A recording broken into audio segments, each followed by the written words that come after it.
sa mga ganyan.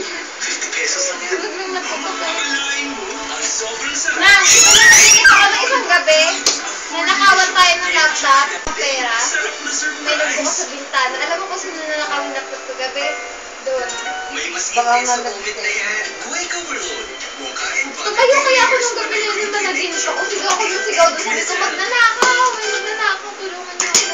Kahit ko sila yun, hindi ako marinig. Tapos, ang tingad ko siya, nakahiga pa rin ako. Sabi ko, yun. Tumayo ako, tinignan ako dito kasi sa kusina. Wala na. Bit-bit na to yung laptop na yun. Sinito ko nga kayo ng birthday. Kung nalaman ko kanina, may nanakawa.